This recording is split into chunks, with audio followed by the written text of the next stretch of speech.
कहते हैं कि वो जमाना गया जब महिला सशक्तिकरण खास मुद्दा था, क्योंकि अब इससे आगे बढ़कर बात करनी होगी ऐसे विकास की जिसका नेतृत्व महिलाओं के हाथ में हो।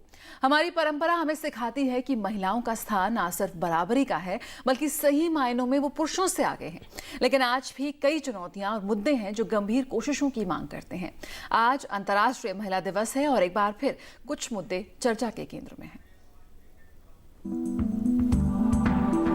ऐसी दुनिया जहां क्षमतावान के प्रतीक सालों पहले गढ़ लिए गए हों, जहां बुद्धि और ज्ञान के दायरे लिंग भेद के दायरों में समेटने की कोशिश रही हो, जहां 21वीं सदी में जरूरत पड़ती हो कि हम कहें और करें बेटी बचाओ और बेटी पढ़ाओ, क्योंकि ये समय की जरूरत लगती है।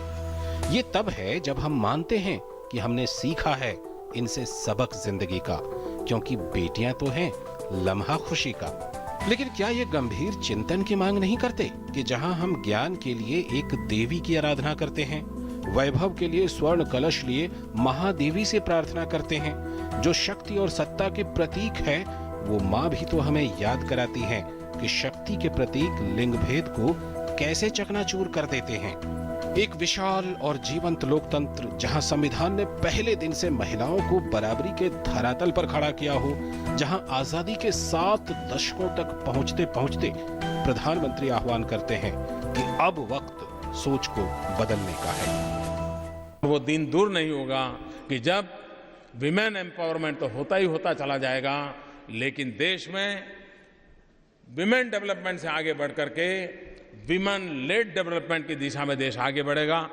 कोई इंदिरा नूई तो कोई चंदा कोचर, कोई मैरी कॉम, कोई साइना और सानिया हमें झकझोर जाती हैं कि बंद करो क्षमता पर उंगली उठाना, क्योंकि कोई प्रतिभा को बांध नहीं पाएगा।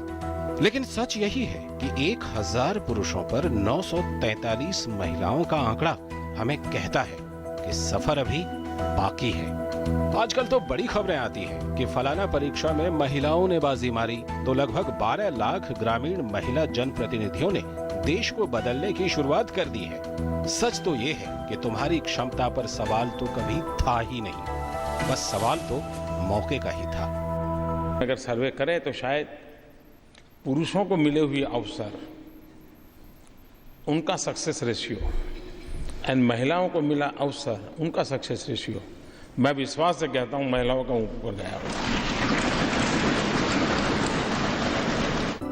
16वीं लोकसभा में अब तक की सबसे बड़ी संख्या में महिलाएं चुनकर आई हैं, लेकिन अभी भी विधानसभाओं और संसद में स्त्री शक्ति का आंकड़ा 12% के आसपास ही सिमटा है। 33% तो अब भी दूर दिखता है।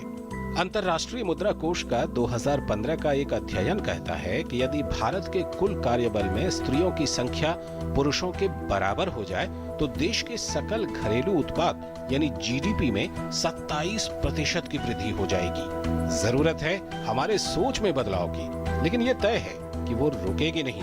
वो तो उम्मीदों की आसमां को छूने उड़ चली है। दुनिया की सबसे लंबी उड़ान पर उसने अपने सारे संदेहों को मिटा दिया है। DD news.